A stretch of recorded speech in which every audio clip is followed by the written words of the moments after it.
Olá, seja muito bem-vindo ao canal. E o livro de hoje é O Segredo da Prosperidade Judaica, de Dor Leon Attar.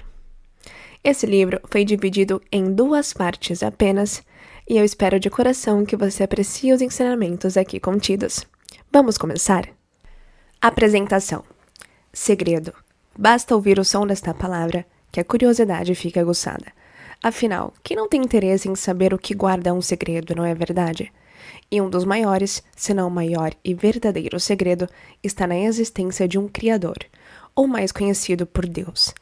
Este não é um livro religioso, se bem que não há nada de ruim em um livro que o leve a um nível espiritual maior e mais elevado. O foco deste trabalho é, na verdade, ensiná-lo, encaminhá-lo, para que alcance uma melhor qualidade de vida e a transformação pessoal que o torne um ser humano melhor. Em cada página, você encontrará novidades e revelações para a sua vida, que irão transformar sua visão e sua mentalidade ao confrontar verdade e realidade. Mas existe um detalhe que, sem ele, não se pode começar o livro. Na verdade, um segredo. O primeiro. O que o povo judeu tem que o fazer dar todo o resto? A promessa divina. Isso é indiscutível. Se você por acaso algum dia já leu a Bíblia, então fique feliz, pois você está vivendo um momento em que essa promessa está mais clara do que nunca. Ora, o Senhor disse a Abraão: sai-te da tua terra, da tua parentela e da casa de teu pai, para a terra que eu te mostrarei, e far-te-ei uma grande nação, e abençoar-te-ei, e engrandecerei o teu nome. E tu serás uma bênção, e abençoarei os que te abençoarem, e amaldiçoarei os que te amaldiçoarem, e em ti serão benditas todas as famílias da terra. Gênesis 12, 1, 3. Impossível separar o povo judeu ou o conhecimento judaico de Deus, e mesmo tentando, acabará dando voltas e mais voltas, e chegará ao mesmo ponto de onde partiu. Há algo divino no povo judeu. Nossa missão como judeus não é deixar esse segredo só entre nós, mas sim iluminar o mundo com conhecimento e prosperidade. E como no versículo em Gênesis, quando Deus fala para Abraão: saia da tua casa, deixa a sua família, deixa para trás tudo o que você conheceu até hoje. Os sábios do povo judeu nos ensinam que um dos motivos de ser abençoado e próspero é sair da zona de conforto. Portanto, deixe sua mentalidade limitada, evolua, cresça, faça o que tem de ser feito, assim como Abraão fez, e assim será próspero. Desejo aos leitores que, além de descobrir os segredos da prosperidade judaica, saiam da zona de conforto e evoluam. Capítulo 1. O mito. Todo judeu é rico. Com certeza você já ouviu e até mesmo ouviu pessoas fazendo esse tipo de comentário. Todo judeu é rico. Mas com certeza nunca da boca de um judeu. Isso não é nada mais que um mito criado no mundo por uma visão distorcida e equivocada a respeito da condição e do modo de vida dos judeus. Vamos corrigir essa impressão. A verdade é que, sim, o povo judeu tem um dos maiores índices de milionários e bilionários comparado à quantidade do povo judeu, que é de 0,002% da população mundial. Então, como pode ser? Como explicar um povo pequeno, em número comparado à população mundial, deter tanto poder financeiro e econômico na sociedade e países onde vivem? Será que tem algum segredo? Será que existe algo escondido que só os judeus sabem? Ou ainda, será que tem que ser judeu para poder ficar rico? Essas perguntas, que não passam de mera especulação, fazem com que muitas outras pessoas criem mais argumentos equivocados e ainda mais ideias preconcebidas a respeito do porquê judeus são ricos. Por que eles não se misturam com outras pessoas? Por que eles fazem negócios só entre eles? Por que eles só se casam entre eles e o dinheiro fica com eles? Por que eles emprestam dinheiro a juros muito altos? Por que eles guardam tudo o que têm e não gastam com nada? E com essas ideias a respeito do modo de vida e de como os judeus fazem negócios, o mundo cria outros mitos. Quem dera fosse isso, mas não. É isso mesmo que você acabou de ler. Não. Todos os judeus não são ricos. Aliás, a maioria dos judeus não é rica. Pronto, acabei de quebrar o mito. Mas o que diferencia o povo judeu, que tem o maior índice de bilionários e milionários do mundo? E mais, como podemos enquadrar isso em um livro? E o mais importante, como alcançar a mesma prosperidade? Etimologia. A palavra prosperidade se originou do latim prosperitate, prosperare, que significa obter aquilo que deseja. Por sua vez, o termo latino é formado pela junção dos elementos pro, que quer dizer a favor, e spes, que significa esperança. Com isso, podemos entender o significado da palavra prosperidade como esperança de obter aquilo que deseja. A prosperidade, na cabeça de muitos, está associada somente à quantidade de dinheiro e ao volume de bens materiais. Mas o que você vai encontrar neste livro, O Segredo da Prosperidade Judaica, é a combinação de 3 pilares onde criamos o triângulo da prosperidade. Os 3 pilares são fundamentais para que você alcance a verdadeira prosperidade. Não se trata apenas de obter dinheiro, e cada vez mais dinheiro, mas aprender como viver da melhor forma e com qualidade de vida. Vamos deixar bem claro que dinheiro ajuda a facilitar a vida. Isso é um fato e ninguém tem dúvidas, não é mesmo? Agora vamos pôr os pés no chão e trabalhar com a realidade. Há coisas que o dinheiro não compra. Quer saber o quê? Algo importante como a sua mentalidade ou formação do seu caráter. E não importa quanto dinheiro você tenha na sua conta bancária. Isso é algo que está em suas mãos. O que importa é a sua QM, é isso mesmo, a qualidade da mentalidade. Isso sim vai definir se vai alcançar a prosperidade, bem como a qualidade de sua prosperidade. O primeiro segredo eu vou revelar aqui mesmo na abertura. É o seguinte: a verdade é que o povo judeu nunca esperou alguém fazer algo por ele. Sabe o que isso quer dizer? A resposta é muito simples. Nunca pediram favores, muito menos descontos. Sempre lidaram com o cenário que se apresentava no momento. Seja qual fosse a situação, sempre fizeram o melhor possível. Um exemplo clássico disso é o sistema bancário.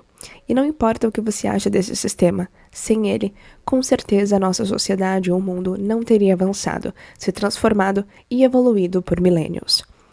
Quando por todo o continente europeu os judeus eram proibidos de ter terras e propriedades, a maioria dos que viviam nas áreas rurais eram funcionários dessas terras, ou inquilinos dos grandes donos de terras na Europa.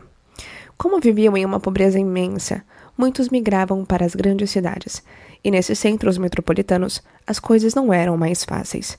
Nesse cenário, os judeus tiveram que se adaptar e, principalmente, reinventar meios de trabalhar, de ganhar a vida e o sustento. Como se sabe, os judeus são muito unidos e conectados. Muitos deles começaram a emprestar dinheiro para os fazendeiros e para os comerciantes, em troca de juros e garantias. Com o tempo, essa prática se estabeleceu como institutos financeiros, que hoje conhecemos como bancos. Aqui em São Paulo, onde moro, toda a indústria têxtil, desde linha e fios até a confecção de roupas, teve seu início com a grande comunidade judaica de São Paulo. Veio com os judeus que migraram do inferno europeu para uma terra nova e cheia de desafios, sem reclamar e sem lamentar. Fizeram o que tinha que ser feito, porque tinha que ser feito. E isso é o primeiro segredo que revelo a vocês, leitores. O mais incrível é que todos conseguem fazer isso também. Basta seguir os próximos capítulos do livro para que todos os segredos da prosperidade judaica sejam revelados. Capítulo 2. Qualidade da mentalidade, QM. Já li muitos livros sobre mentalidade e crescimento pessoal, e encontrei muitas respostas e caminhos para muitas dúvidas que existiam na minha vida, graças a Deus. Nessa caminhada, percebi algo interessante, o fato de que todos nós queremos ser felizes, todos nós queremos ser otimistas e também superar todos os obstáculos da vida. E ainda mais, só para você ter noção de como a coisa é, todos nós já nascemos felizes e otimistas. Nunca vi uma criança depressiva ou pessimista. Nunca vi uma criança que cai uma única vez, desistir de caminhar. Mas ao longo do tempo algo acontece. Algo que faz com que percamos esse espírito. Veja, não é para ser infantil, mas entenda. O espírito limpo e puro, sem barreiras, onde não existe o medo e tudo é possível. Quando a tristeza é momentânea e a felicidade se encontra nas pequenas coisas. Mas não sei se você sabe, como diz o ditado, tem um elefante na sala que ninguém quer falar sobre ele. Na maioria das vezes, nós não temos a mínima noção do que é pensamento positivo, ou ainda o que significa mentalidade construtiva. Em outras palavras, Nós temos os mais nobres motivos para prosperar na vida, mas a nossa qualidade da mentalidade, a QM, não está de acordo, em sintonia com nossos motivos, e tampouco com os objetivos. A qualidade da mentalidade é a maior ferramenta que o levará para a sua prosperidade. E você deve estar se perguntando, mas como? Vou dar um exemplo. Nesses casos, é muito comum o uso do argumento de que é necessário ter um pensamento positivo. Como é importante ter mentalidade positiva e até mesmo a orientação de como pensar positivo. Observe estes exemplos. Você não tem problemas, você tem desafios. Você já ouviu isso, não é mesmo? Sorria para o mundo e ele vai sorrir de volta. Essa é outra pérola. Pois bem, existem milhares e milhões de frases desse tipo, e todas elas têm uma coisa em comum. Simplesmente elas fazem você ignorar seus problemas, ou melhor, fazem de conta que tudo em sua vida está 100%. Só que não. Quando na verdade, se tudo está 100%, então por que eu tenho que melhorar? Se tudo está ótimo e não tenho problemas, o que afinal tenho que resolver? Ou para onde devo crescer? Esse tipo de mentalidade é a que apresenta a QM muito baixa. Chega até a ser infantil. O segredo da mentalidade judaica para a prosperidade é você entender em primeiro lugar que, sim, tudo o que acontece contigo acontece para o seu bem. Recomendo a leitura do livro Mentalidade Judaica Positiva. Em segundo lugar, entender que os problemas e as dificuldades da vida têm um objetivo: fazer você crescer. E só vai crescer confrontando. Se o seu jardim está cheio de lixo, de nada vai adiantar você só pensar ou imaginar que ele está verde e cheio de flores, não é mesmo? Se seu relacionamento está com problemas, nada irá mudar se você apenas sorrir e achar que tudo está 100%. Se no seu trabalho você não bate as metas e espera que o amanhã seja melhor, sem fazer algo para mudar, esteja certo de que as coisas vão piorar. Frases para fazer pensar e refletir são ótimas, mas nada se compara a uma história da vida real que vou contar, para ajudar a entender como fazer a sua QM crescer e evoluir. Há uns anos, quando eu ainda era solteiro e morava com amigos na zona sul de São Paulo, voltava à noite do serviço e quando descia do ônibus no terminal Santo Amaro, demorava uns 10 minutos de caminhada para chegar em casa. Todos os dias, quando passava na Avenida Santo Amaro, me deparava com um mendigo que estava deitado na calçada, e ao seu lado tinha sempre como companhia um cachorro vira-lata branco. Acredito que também era antissemita, porque quando eu me aproximava o suficiente para ele sentir meu cheiro, saía correndo em minha direção. Eu sempre tentei evitá-lo, correndo, é claro, desviava e cortava o caminho para não passar por perto, o que fez com que a caminhada para casa ficasse mais longa. Até que certo dia decidi tomar uma atitude. Não dava mais para continuar com essa situação, e lembrei que quando era pequeno, meu pai sempre falava que os cães têm mais medo de nós do que nós deles. Mas, se você tem medo, o cão sente o cheiro do medo e vai atrás de você. Então decidi que iria mostrar para ele quem é que mandava e faria com que ele tivesse medo de mim. Naquela noite, antes de chegar perto, segurei um cabo de vassoura na mão, preparado para lançar na direção dele quando viesse me atacar. E como sempre, já escutando o latido e o vento correr em minha direção, virei em direção ao cachorro e comecei a correr ao encontro dele. Ele tomou um susto tão grande que não sabia se corria para me atacar, corria para fugir ou saía voando. Depois disso, ele nunca mais veio atrás de mim. Nossos problemas são como esse cachorro, que está atrás de nós, e nós, como crianças apavoradas, sempre fugimos ou desviamos, achando que um cão feroz está atrás de nós. Mas, na verdade, o que temos que fazer é parar, virar para a direção do cachorro e confrontá-lo. E, de repente, aquele que você imaginava ser um pitbull ou um rottweiler, na verdade, era um poodle. Ou, no pior dos casos, um pincher latindo apavorado com medo de você. Quer aumentar o seu QM? Confronte seu cachorro. Quer evoluir o seu QM? Confronte seu cachorro.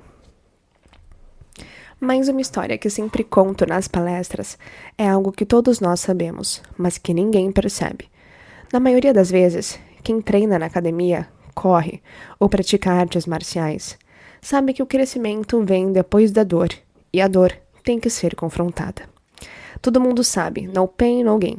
Sem dor, não há crescimento. Se isso é uma realidade no mundo físico, por que você quer que seja diferente com o mundo espiritual, emocional e mental? Já que este segundo vai definir como será o seu mundo físico. Anota aí. Qual ou quem é o seu cachorro? Muitas vezes parece que são vários, mas os sábios judeus nos ensinam que nós confrontamos um cachorro de cada vez, um problema de cada vez.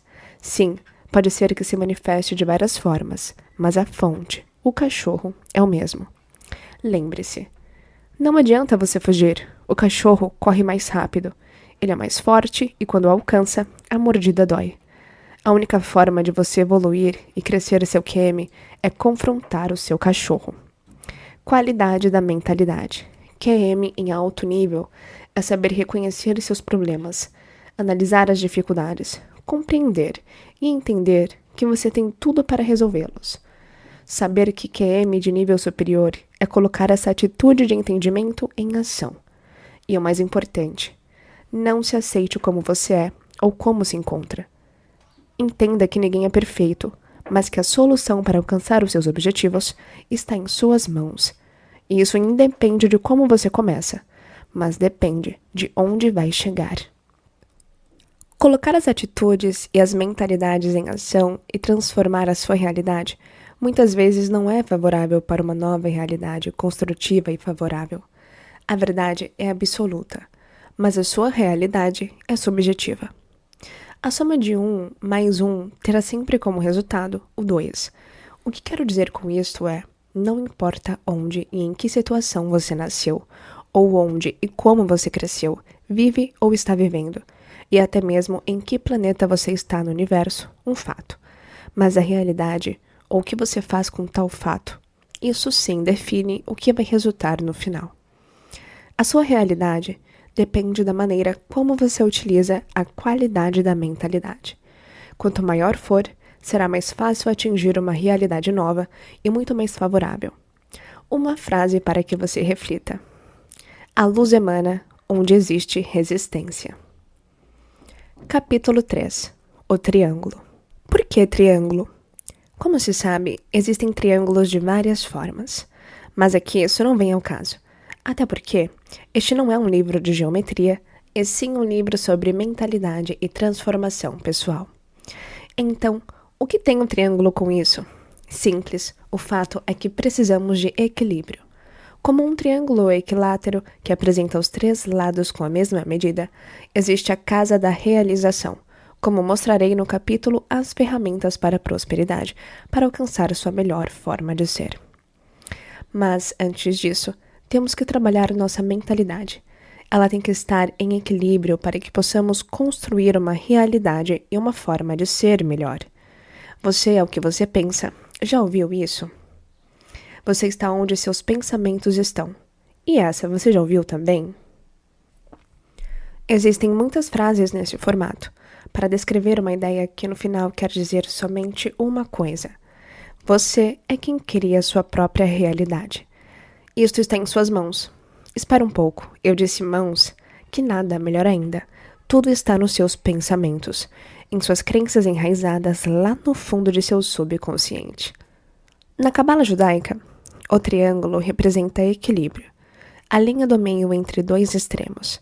A que serve como base, está ali para equilibrar e dar firmeza. A prosperidade, na maioria das vezes, bem como por parte das pessoas, está ligada somente ou principalmente ao sucesso financeiro. Mas em muitos casos, o sucesso financeiro ou ser rico não significa ser feliz ou ainda estar em equilíbrio nos vários aspectos como saúde, estado emocional, condição física, segurança financeira e, o mais importante, com propósito de vida. A prosperidade está no equilíbrio da combinação de 3 pilares principais, que, apoiados entre si, formam um triângulo. Primeiro, equilíbrio emocional e físico. Segundo, equilíbrio financeiro, liberdade financeira. E terceiro, viver o seu propósito na vida.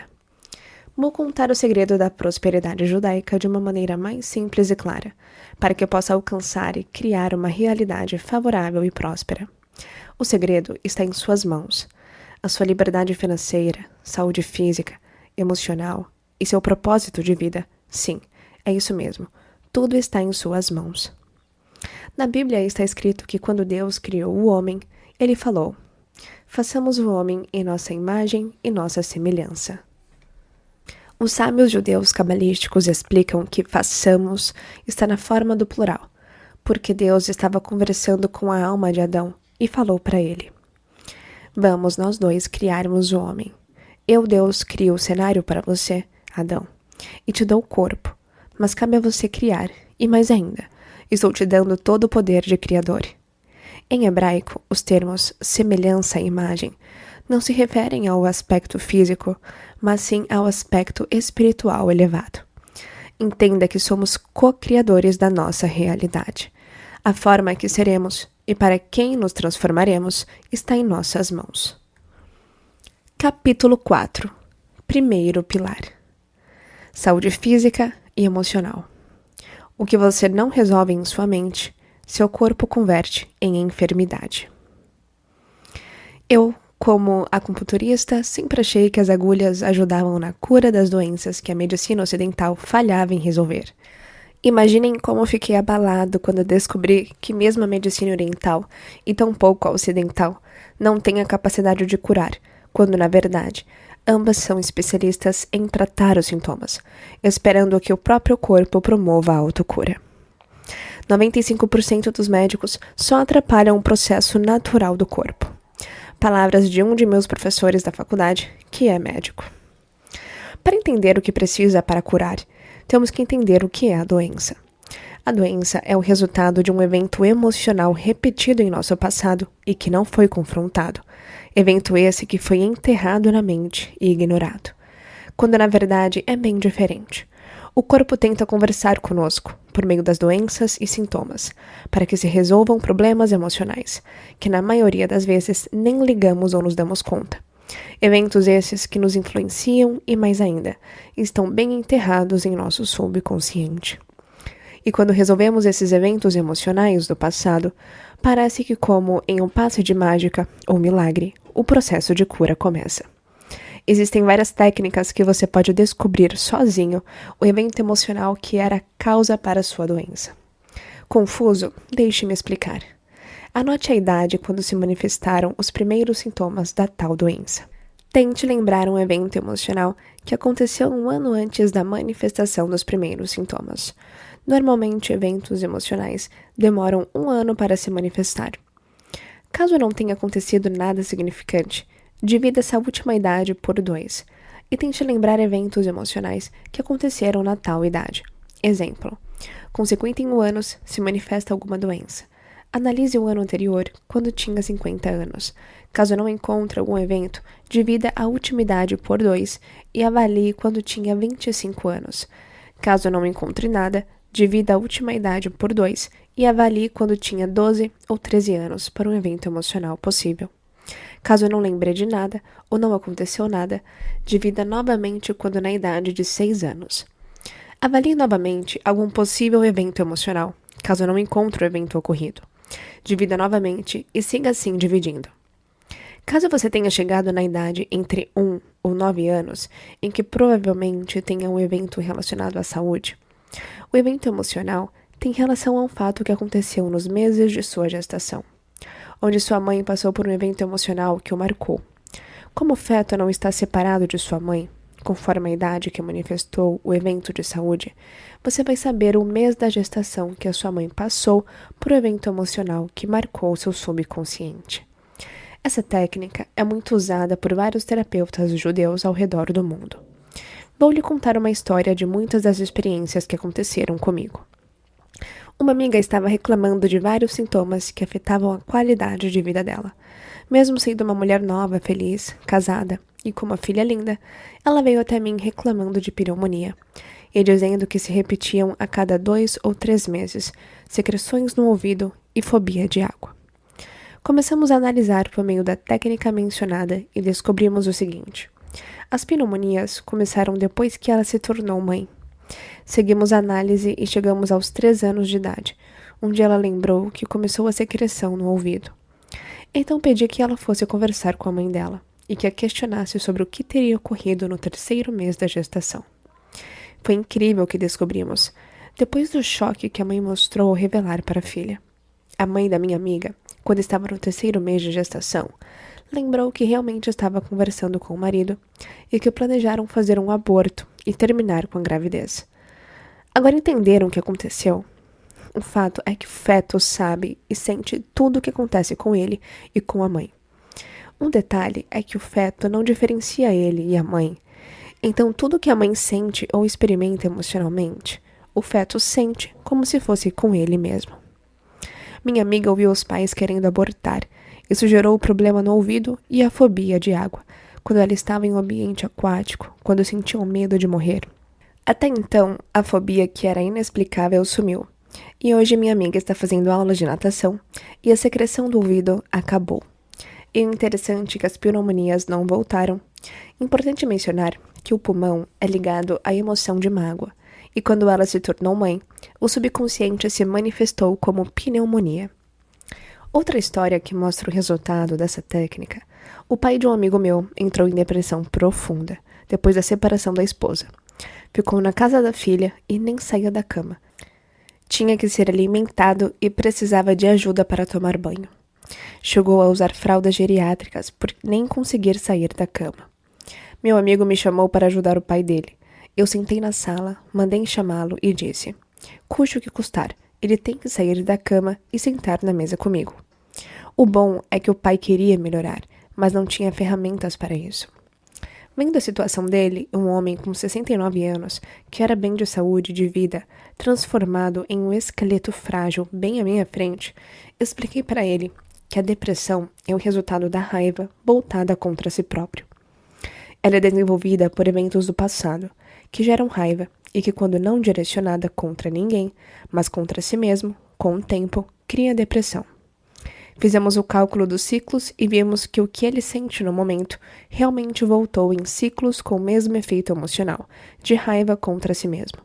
Pedi para ele tentar focar nessa emoção e rever quando ele recorda a primeira vez que sentiu o mesmo. Esclareço que, muitas vezes, as pessoas não conseguem lembrar os eventos emocionais do passado. O que temos que fazer com a gente mesmo é usar os sentidos para ativar a memória.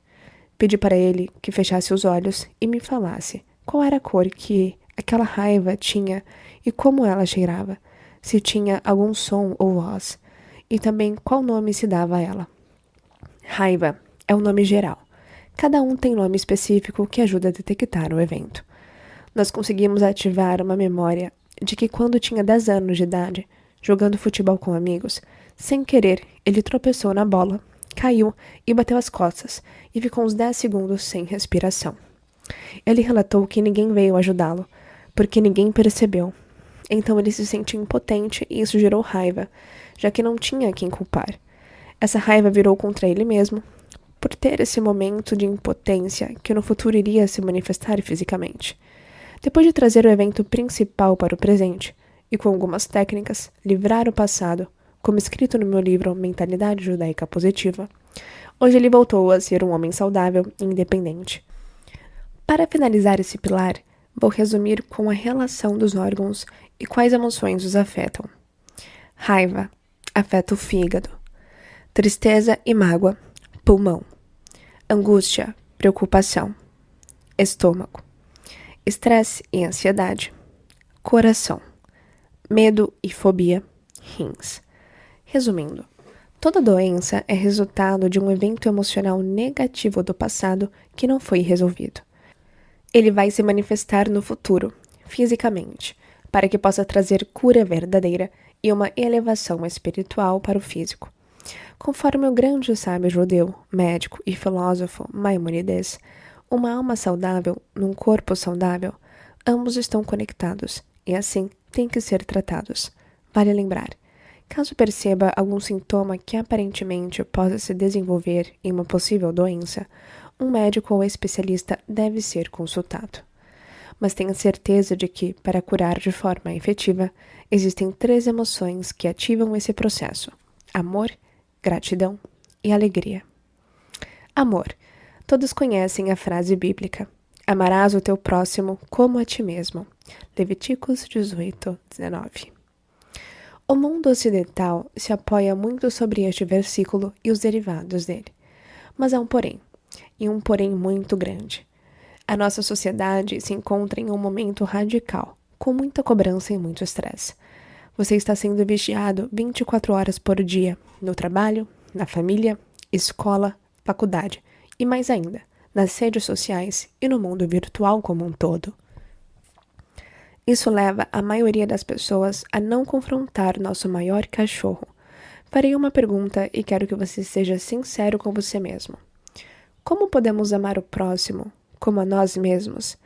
Se não nos amamos, como devemos? Vou explicar por que uma das doenças que mais afeta a população no mundo nos dias de hoje é a depressão. A falta de amor próprio.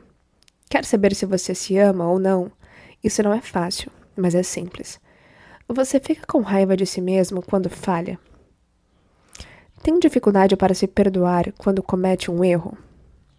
O que você faz com essa raiva ou frustração contra si mesmo? Já parou para pensar nisso? Agora, faço outra pergunta. Se você tem um filho e ele faz uma bagunça enorme, é claro que você vai ficar bravo. É natural que você chame a atenção dele, ou ainda o coloque de castigo. Mas isso faz parte do processo de educação. Pense, você vai ficar com raiva dele para sempre? Se são seus filhos, isso passa rapidinho, não é verdade? E outra, e se o seu grande amor fizer algo errado? Ou algo que o deixe com muita raiva? Bem provável que você não fique menos amoroso ou raivoso, não é verdade? E o seu animal de estimação? Ficaria com raiva para sempre do seu cachorro ou gato? Como pode pensar que ama todos se você não se ama pelo menos igual ou ainda mais? Não estou falando de soberba, mas sim em se amar e se valorizar. Isso significa que tudo pelo que passa faz parte de seu processo de crescimento. Mas ficar com raiva ou frustrado consigo mesmo, sem ter como resolver, isso leva a mentalidade para um conflito de impotência e o levará para o quadro de depressão. Ame a si mesmo para que possa amar o próximo. Ame a si mesmo, assim poderá promover a cura e trazer equilíbrio para a sua vida e sua saúde. Amor em hebraico escreve-se assim, ahava. Existem muitas explicações em hebraico sobre esta palavra, mas quero mostrar duas para que você possa entender o que é mesmo amor. O valor numérico da palavra ahava em hebraico é 13. 1 mais 5 mais 2 mais 5. E o número 13 tem o mesmo valor numérico da palavra 1. 1 mais 8 mais 4. Vamos começar com amor para pode ser Deus, mas também pode ser para você mesmo, porque ahava em hebraico são duas palavras. Ahava significa o que dá. Amor sim é uma emoção divina, não há discussão. Mas imagina que essa emoção o conecta à fonte do amor e à fonte da cura. Ainda mais quando unimos nosso amor aos outros. Amor mais amor. 13 mais 13. Vale 26, que, por sua vez, é o valor numérico do nome sagrado de Deus, o tetragrama. Quando você ama a si mesmo e consegue amar o próximo de verdade, isso permite que a conexão com o eterno, trazendo a luz divina em sua vida. Nesse momento, as enfermidades não têm mais existência, deixam de fazer parte da sua realidade. Gratidão. Você já percebeu que todos, e digo em todos os lugares que visitei e conheci pessoas e culturas, todos, sem exceção, depois que a criança aprende a falar papai ou mamãe, os pais ensinam a criança a falar obrigado ou agradeça, sempre que receber algo. O que sua mãe lhe ensinou? Filho, agradeça. Ou o que se fala? Todas essas frases para nos ensinar a agradecer por tudo que recebíamos quando éramos crianças. E mais ainda, quando não agradecíamos, nossa mãe dizia algo que falamos para nossos filhos. Filho, agradeça. Se não agradecer, não vai receber mais. Não é verdade? Incrível como fomos educados e educamos nossos filhos, mas infelizmente não agimos assim. A vida nos oferece tudo de bom e do melhor, e tudo que o Criador quer é que nos demos bem. Claro, como pai educador que quer nossa evolução e crescimento, mas para que nós possamos crescer, temos que confrontar os problemas, as dificuldades, ou melhor, confrontar o nosso cachorro. Pense comigo. Se você já tem mais de 30 anos, já tem algumas experiências de sucessos ou fracassos na vida. Os únicos que não fracassam são aqueles que nunca tentaram fazer algo na vida. Mas seja honesto com você mesmo. Olhe para trás. Quais são os momentos que você se lembra? Momentos que marcaram seu crescimento. Na faculdade, você se lembra mais da época das provas ou da festa de graduação?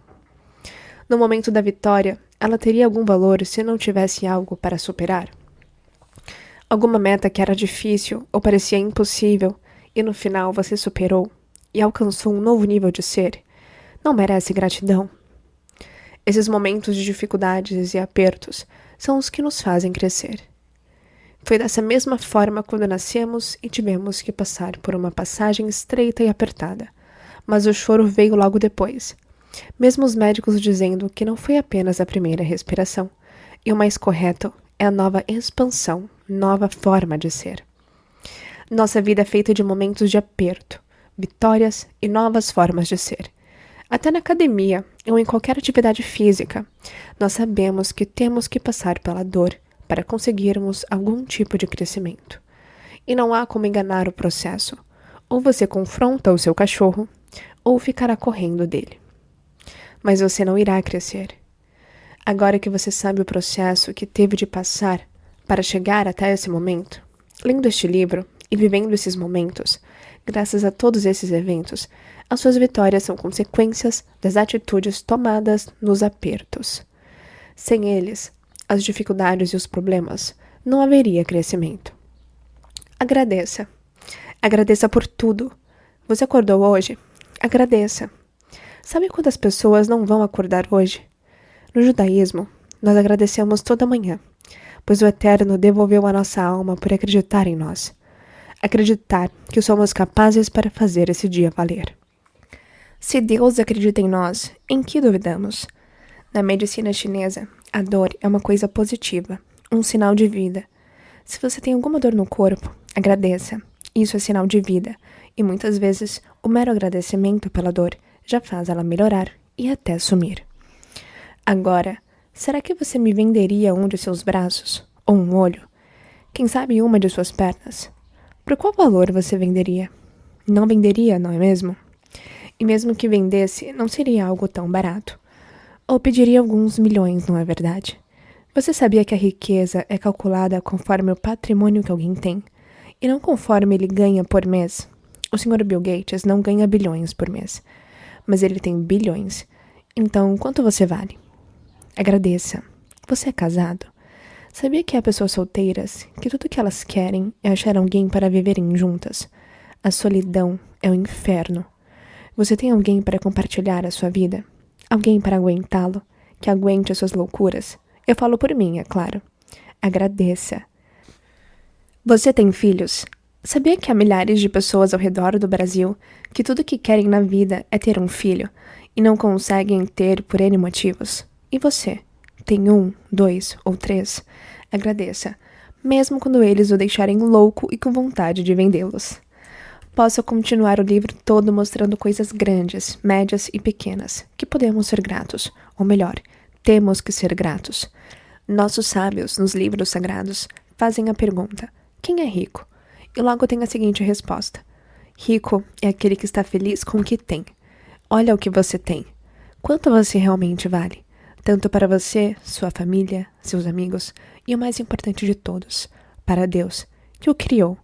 O Rabino Nachman de Breslav, um dos grandes sábios do povo judeu, que viveu há cerca de 200 anos, disse: o dia em que você nasceu é o dia que Deus decidiu que o mundo não pode existir mais sem você. Seja grato pelo que você tem, porque a gratidão vai lhe trazer muito mais. Mais saúde, mais riqueza, mais felicidade e alegria. Lembre-se do que nossas mães nos ensinavam. Filho, agradeça. Se não agradecer, não vai receber mais. Alegria. Muitas vezes confunde-se alegria com felicidade. Felicidade é a emoção que está dependente de eventos felizes, derivando assim da felicidade. Já a alegria é um estado de mentalidade, Se você tem QM, qualidade da mentalidade evoluída, você determina o seu estado de mentalidade. A alegria é a chave principal de uma QM elevada. Eu, pessoalmente, não entendo como as pessoas não conseguem estar sempre alegres. Não consigo entender essas pessoas que ficam mal-humoradas o dia todo e, ao mesmo tempo, não fazem nada para mudar. Sobre a alegria. Hoje, a medicina também afirma que é um ingrediente importante no processo de cura, especialmente em doenças crônicas e, em alguns casos, terminais. Pode parecer um pouco de arrogância ou alguma forma de insensibilidade para com os outros, mas totalmente ao contrário. Ninguém gosta de ficar ao lado de pessoas mal-humoradas e negativas. Ninguém gosta de sentir essa energia que sai delas. Mas todos gostam de estar com pessoas positivas e alegres, que os fazem rir e se sentir melhor quando se despedem do que quando chegaram. Por que você não pode ser como uma dessas pessoas? Por que não ser aquela pessoa que todos querem por perto, só para se sentirem bem? E o que você faz para que elas se sintam melhor e mais alegres? No judaísmo, nós temos uma regra muito importante e crítica para nossas vidas. Um grande mandamento, uma ordem divina: estar sempre em alegria. Essa regra, ou dogma, como queiram, é derivada de um versículo que se encontra em Deuteronômio 28, em que o povo judeu no deserto está sendo advertido por Moisés, por transgredir os mandamentos e as ordens divinas. Esse versículo escapa aos olhos de muitos, até mesmo de judeus. Moisés avisa que as desgraças que o povo irá sofrer não serão por transgredirem a vontade divina ou por serem perversos, mas sim por não estarem em alegria e gratos. Porquanto não serviste ao Senhor, teu Deus, com alegria e bondade de coração, pela abundância de tudo. Deuteronômio 28, 47. Se você prestar atenção na frase que coloquei anteriormente, um grande mandamento, uma ordem divina, estar sempre em alegria, gramaticalmente não faz muito sentido, tanto em português como em hebraico. Eu devo ser alegre, mas como posso estar em alegria, e ainda mais, sempre? Nossos sábios ensinam que a referência de estar em refere-se ao seu estado mental. Estar sempre em estado de alegria. Isso só é possível quando aprendemos a controlar nossa mentalidade e nossos pensamentos. O poder maior que cria a realidade é quando você tem a capacidade de pensar ou mentalizar. O certo mesmo é quando a situação atual causa emoções erradas. Exemplo. Há uma história famosa que escutei do Rabino Shalom Arush, grande rabino em Israel e conhecido mundialmente. Quando estavam no meio dos estudos na Yeshiva Casa de Estudos, um dos alunos correu para a sala e avisou um dos outros alunos que o carro dele tinha acabado de ser roubado. O rabino conta que o aluno, que estava dependendo do carro para seu trabalho de autônomo, e mais ainda, não tinha seguro, começou a dançar e cantar. Eu não entendo nada, mas tudo o que Deus faz, Ele faz para o bem. E assim repetiu várias vezes. Mesmo aflito, criou fisicamente uma realidade diferente. Vendo isso, os colegas ficaram abismados, impressionados e se juntaram. Fizeram uma vaquinha e na mesma noite compraram um carro novo para o amigo e colega de estudos. O Rabino Arush explicou que o propósito era ele receber um novo carro, mas para isso ele tinha que perder o carro velho. Como ele lidou com o evento, definiu a velocidade que se revelou o motivo. Quando ele mesmo estava cantando, não entendo nada. Só sei que tudo que Deus faz, Ele faz para o bem. E ainda mais, em hebraico, as palavras em alegria são as mesmas letras das palavras em pensamento. O estado mental que você se encontra é o que vai definir como será a sua realidade. Não é algo fácil, mas sim, é simples. Requer treinamento e prática, até criar uma realidade favorável. Isso vai iniciar o processo de cura. Agora gostaria de lhe dar um presente e contar para você um segredo mais forte, capaz de trazer a cura verdadeira de nossas enfermidades. Isso se chama perdão. Perdão. Muitas vezes, se não sempre, nós guardamos rancor e raiva, mesmo não cientes. Para o nosso passado, quando muitas vezes o motivo da raiva e rancor já morreu ou faleceu, se foi uma pessoa que nos magoou e nós ficamos com esse sentimento venenoso que nos mata por dentro cada dia mais, Observe que a maioria das doenças terminais, como no caso do câncer e de vários outros tumores malignos, é causada por rancor e raiva interna. Em hebraico, o nome da doença câncer significa rancoroso e raivoso. E o mais incrível é que em hebraico a palavra doença é uma letra a menos da palavra perdão. Como a palavra extra e menor do alfabeto hebraico, o Yud, que também é a letra mais ligada com a divindade na Cabala, conhecimento esotérico judaico, em que o perdão é uma qualidade divina, requer tão pouco esforço físico e ao mesmo tempo é tão difícil. Existem vários exercícios para levar a pessoa a perdoar o passado dela. Cada caso é um caso, mas com certeza o processo mais importante no processo de cura é perdoar. Perdoe as pessoas que o magoaram ou fizeram mal a você. Perdoe o passado, que muitas vezes parece um passado cruel. Mas o mais importante, perdoe a si mesmo. Capítulo 5. Segundo pilar. Equilíbrio financeiro, liberdade financeira. Todos nós. Ops, me empolguei. Nem todos, é claro. Mas boa parte, e por que não dizer, a maioria de todas as pessoas quer ficar rica. Mas será que sabe o que significa ser rico? Ou ainda, sabe como ficar rico? Será que a riqueza é somente ter dinheiro? Ou há algo a mais que diferencia os que são ricos dos demais? Vou colocar alguns termos novos para muitos e afirmando a outros.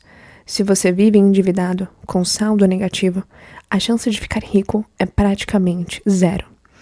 O segredo da prosperidade judaica não é somente a quantidade de dinheiro que você tem ou acumula, mas como vive e o que faz com os bens que você acumula. Deixe-me explicar. Se você depende do seu trabalho para ganhar dinheiro, não importa o quanto vai ganhar. Você está sendo escravizado pelo seu dinheiro. Veja, ganhando por toda hora trabalhada, assalariado ou contratado, autônomo ou profissional liberal, ninguém pode garantir a você que, trabalhando muito, vai ganhar muito. Um diploma que você recebeu na formatura da faculdade, no mundo verdadeiro, não vai pagar as suas contas.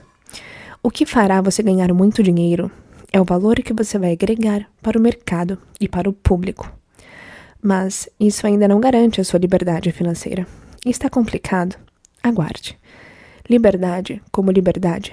Você está livre. Seus ganhos não dependem do seu tempo, mas o seu dinheiro trabalha para você e multiplica sem depender do seu esforço completo. Requer esforço? Sim, mas com certeza. Não como trabalhar 40 anos, 40 horas por semana e depois ganhar 40% do salário como aposentadoria. Vou explicar a ideia em uma história. Temos duas pessoas. Uma é a Dona Maria, empregada doméstica que ganha R$ 1.500 por mês. E temos o Senhor João, que é um diretor de multinacional com um salário de R$ 35 mil por mês. A Dona Maria mora na periferia da cidade e depois de todas as despesas pagas, ela consegue economizar a quantia de R$ 100 por mês. Do outro lado, o nosso amigo, executivo de multinacional, Senhor João, ele não mora, ele reside em um bairro nobre. Viaja, tem carro importado, utiliza 2 a 3 cartões de crédito e no final do mês, ele tem despesas no valor de R$ 40 mil por mês. Agora eu vou lhe fazer a pergunta. Quem é mais próspero? Quem é mais rico? O Senhor João, que depois de um ano está com R$ 60 mil negativos, ou Dona Maria, que tem R$ 1.200 guardados? Vamos entender que o quanto você ganha é bem diferente do que o que você faz com seu dinheiro. Você tem duas opções, a de ser acomodado, procurar o conforto e, para isso, abrir mão da sua liberdade, ou viver um desconforto por algum tempo no caminho para construir sua liberdade. Vou dizer logo, a sua liberdade financeira é quando seus ganhos independentes pagam seu padrão de vida. Ganhos independentes, ganhos que são independentes do seu esforço e do seu tempo, tal como royalties, aluguéis, investimentos, etc. No momento da partida, caso você esteja endividado, tem que quitar as dívidas. Imagine que as dívidas são correntes que o amarram e impedem de avançar para o sucesso. Lembre-se de que o povo judeu, não só pelo próprio esforço, tem prosperidade por ter a mentalidade e o caráter correto. Para quitar as dívidas, temos que conhecer as regras do jogo financeiro. Para isso, recomendo procurar um mentor da área financeira que poderá orientá-lo pessoalmente. De modo geral, abaixe o padrão de vida para o nível que está mais adequado ao seu salário e negocie suas dívidas. Isso é uma prática simples e até chega a ser divertida quando você a conhece. Em seguida, você estará livre de suas dívidas. Isso é possível dentro de um ano. Caso duvide, fale comigo que lhe ensino as regras do jogo. Não procure aumentar o seu padrão de vida. Assim você voltaria a afundar-se novamente em dívidas. Lembre-se, se o seu objetivo é liberdade financeira, comece a procurar aumentar os seus ganhos independentes, antes de aumentar o seu padrão de vida. Quer aumentar o seu padrão de vida? Isso é simples. Aumente seus ganhos independentes. Deixe seus ganhos independentes pagar os bens que você quer adquirir. Se você está pagando dívidas do cartão ou do cheque especial, já chegou a renegociar as parcelas? Tenho uma notícia para você, que seu gerente não vai lhe contar. Provavelmente, você nunca vai conseguir quitar a dívida. O interesse do banco é que continue pagando. Este é o seu objetivo. Como empenhou a sua palavra é continuar pagando, achando que a pior coisa na vida é ficar devendo e não pagar é o que vão dizer, ou pior ainda, só pagando o mínimo do boleto com os juros, e no mês que vem irá perceber que jogou seu dinheiro no lixo. Agora pare de pagar. Sim, isso mesmo, pare de pagar. Mas não é só isso. As parcelas que você iria pagar, vamos supor que são de R$400 por mês, guarde em uma caixinha ou em outra conta que não tenha vínculo com cartão de crédito, nem cheque especial, e aguarde por 6 meses. Passados esses 6 meses, o banco vai lhe ligar e começará o processo de cobrança da dívida. Nesse momento, você já terá R$2.400 guardados, que acumularam, e você pode dar esta proposta para o banco. Tenho R$2.400. Vocês aceitam para quitar a dívida? Se o banco aceitar, ótimo. Se não aceitar, segure, pois em até um ano eles vão tentar renegociar. Depois de um ano, você já terá acumulado R$4.800. Então, faça a mesma proposta para o banco. 95% dos bancos aceitam e quitam a dívida. Se você tem várias dívidas em outros estabelecimentos, você pode negociar direto no Serasa. Lá eles negociam todas as dívidas juntas, mas é só uma opção. O segundo passo neste momento é não liberar o cartão de crédito nem o cheque especial, mas sim continuar com o mesmo padrão de vida e guardar o mesmo valor que você já tem o costume de guardar todo mês. Mas dessa vez, ao invés de pagar a dívida, será para construir a sua liberdade financeira. Depois de um ano, ou até menos, quando você já tiver acumulado cerca de R$5.000, já poderá dar entrada em um apartamento ou em investimentos de pequena escala. Se é um apartamento que servirá como fonte de renda sendo alugado, é bom você utilizar os serviços de profissionais da área. O mesmo serve para qualquer área que você não tenha suficiente conhecimento, mas quer aplicar o seu dinheiro. Mas há um segredo que ainda não contei, que vai surpreendê-lo e fazê-lo entender que se trata de algo que é altamente importante na prosperidade judaica. Se você nunca, ou só de uma forma superficial, ouviu, agora explico com toda a propriedade e de forma definitiva o segredo da tzedakah. Primeiro, quero deixar claro que essa palavra de origem hebraica é traduzida e entendida de forma errada como caridade. A palavra tzedakah é derivada da palavra tzedek, que no hebraico significa justiça. Mais um detalhe, em hebraico tzedakah está escrita com uma letra a mais, que representa o nome sagrado de Deus. Assim, lemos corretamente, tzedakah, como justiça divina. Isso não deve ser confundido, significando somente o dízimo, ter que dar ofertas para igrejas, congregações, comunidades religiosas, sinagogas ou qualquer coisa desse tipo. Mas ter um entendimento de que estamos aqui no mundo para fazer o trabalho divino. O que isso quer dizer? Simples, iluminar o mundo, trazer luz por meio de boas ações. Um ingrediente importante no processo de alcançar a liberdade financeira é o entendimento de que o dinheiro é apenas uma ferramenta. Uma ferramenta potente, sim, mas apenas uma para fazer o mundo mais justo. Entenda que o segredo da prosperidade judaica não tem nada a ver com ideologias políticas, socialismo, capitalismo ou liberalismo. Está além da formatação de conceitos e de teorias econômicas de mercado. A prosperidade judaica tem ligação direta e estreita com o divino. Entenda que você pode e deve ter tudo de bom e do melhor na vida, mas também ter obrigação. Isso é, até uma forma de agradecer por tudo de bom e do melhor que se recebe, fazendo o mínimo para os menos. Os sábios judeus fazem a pergunta: quem se beneficia do ato da tzedakah? O doador ou o pobre que recebe? A conclusão é que o doador é quem se beneficia do ato da doação, mais do que o recebedor. Duvida? Quer uma prova? Então sugiro que faça a experiência. Teste, haja, coloque em prática. Comece fazendo pequenos atos de bondade, de caridade e de justiça. Você pode contribuir com 10% ou no máximo 20% de seus ganhos para ajudar um pobre, uma família necessitada, ou ainda converter esse valor em gêneros de primeira necessidade, comida, roupas, medicamentos, material de construção e etc. Mas a melhor forma de tzedakah é dar emprego ou serviço para um necessitado, assim oferecendo a oportunidade de não mais depender dos outros. Como diz o ditado, melhor ensinar um pobre a pescar do que somente lhe dar o peixe. O segredo da liberdade financeira, bem como da prosperidade judaica, está na QM, ou seja, na qualidade da mentalidade. Uma pessoa com a mentalidade próspera vai criar uma realidade próspera. Por outro lado, uma pessoa com mentalidade infeliz vai criar uma realidade infeliz. Adquira e faça uso de ferramentas corretas para criar uma mentalidade de prosperidade. Isso fará criar uma realidade próspera. Agora vem a melhor parte. Depois de aprender como quitar suas dívidas na parte 1 e entender a importância da tzedakah na parte 2, a parte 3 de como alcançar a sua liberdade financeira vai lhe dar uma chacoalhada, um estímulo ou o famoso empurrãozinho. Está na hora de começar a procurar aprender e empreender. E a dica que dou para todos é: sempre faça pesquisas, estude e questione. Sempre existe uma oportunidade quando você está aberto a ela. Mas não se isole. Não pense ou acredite que é capaz de fazer tudo sozinho. Um dos maiores segredos da prosperidade judaica é que nunca se faz negócios ou empreendimentos estando só.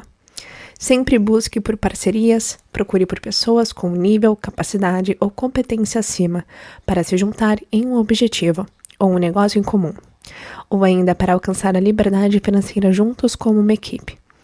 Neste pilar, e justamente neste, vou falar de 3 letras. Isso mesmo, 3. Juntas, elas têm o poder de acabar com a sua prosperidade, sua liberdade e até com a sua vida. Acredite, são 3 letras somente, mas que representam tudo o que há de ruim e de pior no ser humano, que é o ego. Isso mesmo, o tamanho de seu ego vai definir o quanto você está mais próximo ou mais distante da sua prosperidade. A equação é muito simples. Quanto maior for o seu ego, mais distante você estará da prosperidade. Mas não se deixe enganar. Ego não é somente se achar superior aos outros, como se diz, o rei da cocada, o que faz e acontece, ou melhor, o cara, mas se fazer de vítima, de coitadinho ou injustiçado. Não é melhor ou pior que o arrogante. Na verdade, ambos têm um ego bem elevado. Perceba que no caso de uma pessoa arrogante, o ego é evidente. Mas no caso de quem se passa por um coitadinho, isso, na verdade, é uma armadilha, pois a pessoa se acha tão importante que alguém pode magoá-la ou fazer algo contra ela. No meio judaico, há uma história muito conhecida, que conta o seguinte. Uma vez, um dos frequentadores da sinagoga chegou para o rabino e se queixou no ouvido dele, dizendo: todos na sinagoga falam mal de você, o desrespeitam e o maltratam.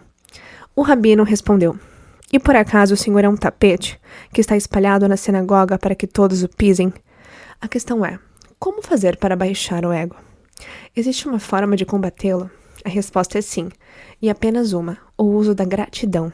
Sendo grato por tudo o que você tem na vida, e também para o que ainda não tem, mas que está lutando para obter. A gratidão é o segredo maior de uma vida próspera, então seja sempre grato. Capítulo 6. Terceiro pilar. Propósito de vida. Certamente, como muitas outras pessoas, você já deve ter visto ou ouvido essas palestras motivacionais que promovem a ideia de que é preciso trabalhar com o que você gosta ou procurar por aquilo que você tem verdadeira paixão e trabalhar com isso. Assim, fazendo o que você gosta e ama, o dinheiro vai chegar. Agora vou lhe perguntar, quantas pessoas você conhece que ficaram ricas ou mesmo felizes em trabalhar com o que gostam? Vamos ser sinceros, são tão poucas que dá para contar em uma mão. A maioria de nós, se não todos, não gosta de trabalhar, não é? Quantas vezes você viu a pessoa transformar o seu hobby em profissão e isso virar um fracasso? Claro que estou generalizando, mas quero lhe mostrar o ponto de partida e simplificar o caminho. E no exercício seguinte, vou lhe mostrar como descobrir o seu propósito de vida. A questão é que a maioria não vai gostar, e muito menos se apaixonar com o que vai descobrir. Mas o segredo é não fazer com o que você gosta ou que lhe faz bem de forma monetária, mas sim aprender a gostar do que você está fazendo, para que possa cumprir seu propósito. Apaixone-se com a sua missão e com o trabalho que você terá que ter para alcançar aquilo que você tanto deseja. Nas palestras que ministro ao redor do Brasil, sempre promovo e incentivo que as pessoas busquem agir no sentido de cumprirem a missão que lhes foi dada, para viverem o seu propósito de vida. E muitas pessoas me perguntam: mas Dor, como posso saber qual é a minha missão ou meu propósito? Na verdade, e por que não dizer que a maior e mais importante pergunta que alguém pode fazer na vida é: por que estou aqui? Por qual motivo vim para este mundo? Qual o objetivo de acordar toda manhã? Para que sair da cama? Será que é para isso que nasci? Será que é só isso que se tem? Todas essas perguntas são, na verdade, uma só pergunta: qual o meu propósito de vida? Será que nasci para viver a vida toda só pagando as contas? Ou esperando pela aposentadoria? Será que meu propósito de vida é ser pai, mãe, ou quem sabe, ser um empresário e ganhar uma fortuna?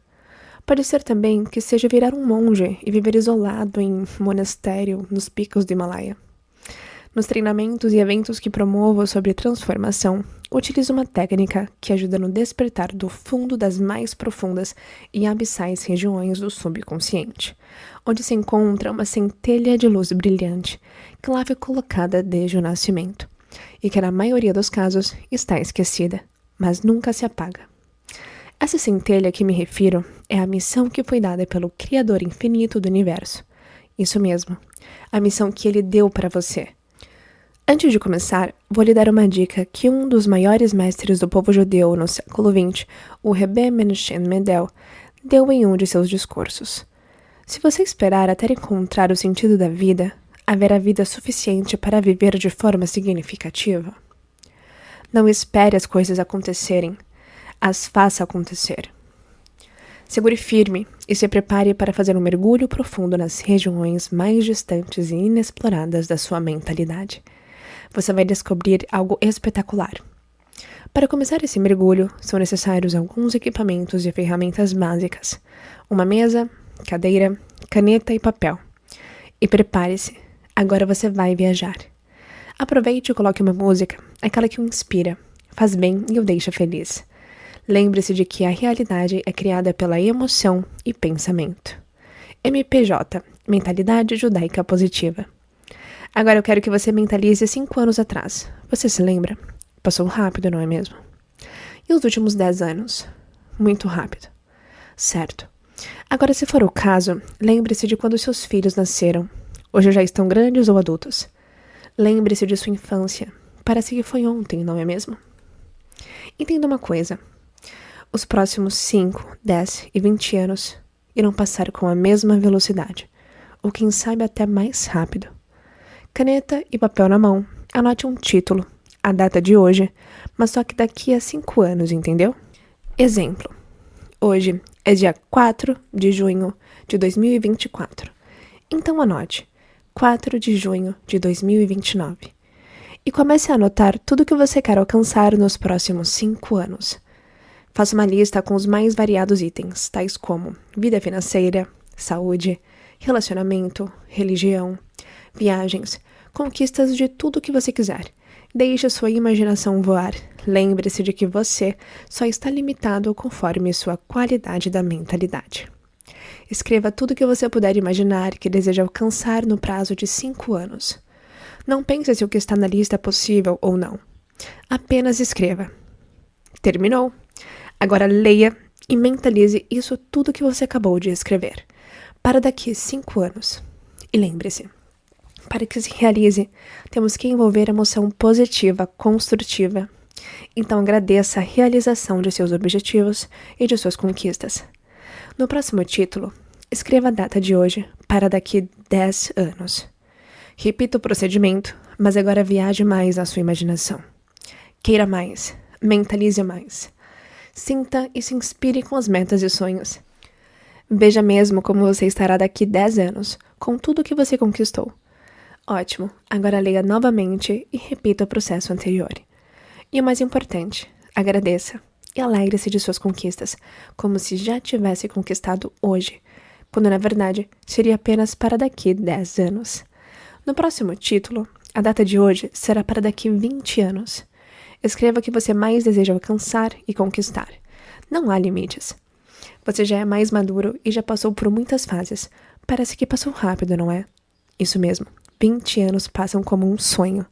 Então coloque tudo o que você quer fazer e conquistar. Não deixe nada para trás e agradeça por chegar até aqui com sucesso e felicidade. No próximo título, a data de hoje para daqui a 50 anos. Escreva sobre a família, saúde, conquistas, bens e metas que alcançou, os projetos que fez e o que mais queira fazer. Lembre-se, somos seres infinitos, com experiências físicas.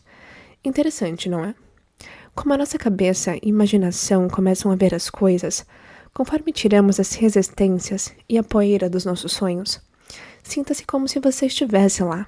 O agradecimento e a alegria estão cada vez mais reais e palpáveis. O próximo título, a data de hoje para daqui 100 anos. Pode-se imaginar que a maioria das pessoas não estará presente fisicamente. Então escreva. O que você deixou para sua família e seus netos, bisnetos? O que eles vão falar sobre você?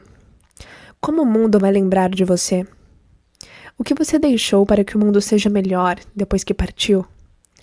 Anote o que para você é importante, para quando não estiver mais presente fisicamente. Chegou até aqui? Não fique atormentado com os pensamentos negativos que falam para você, que não consegue pensar. Olhe para tudo que você conquistou, tudo que você construiu nesses 100 anos. Agradeça o que você deixou para seus descendentes e para o mundo. Alegre-se com a herança moral que você deixou. Chegou o último título, a data de hoje para daqui 200 anos. Com certeza, com a ciência de hoje, não estaremos mais aqui. Mas escreva no papel em letra bem grande. Escreva mesmo. Qual legado você deixou para o mundo? Há quem concorde que ninguém levará os bens materiais para o túmulo e que ninguém irá para o mundo vindouro pilotando uma Ferrari. Não importa o modelo ou o ano dessa maravilha automobilística.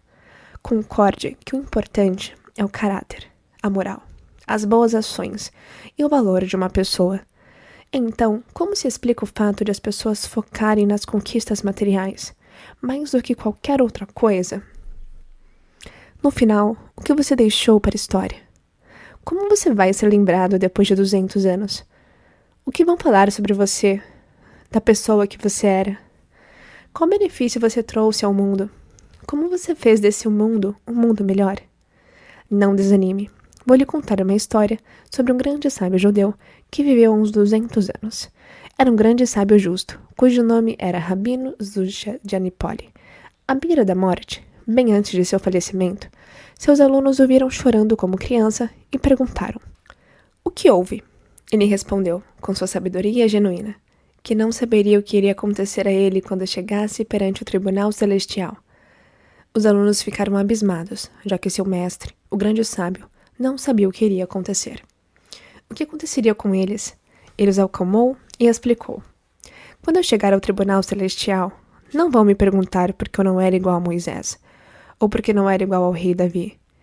Ninguém vai perguntar por que não era igual ao meu grande mestre, o Baal Shem, o fundador do movimento chassídico, mas vão me perguntar: Rebi Suja, por que você não foi Rebi Suja?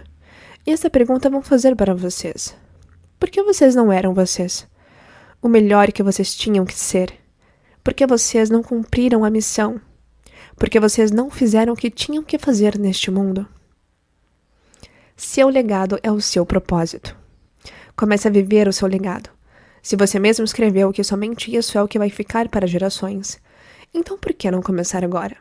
Por que ter que esperar morrer para que seu legado se realize? Não espere morrer para começar a viver. Viva o seu legado. Isso é o propósito de vida.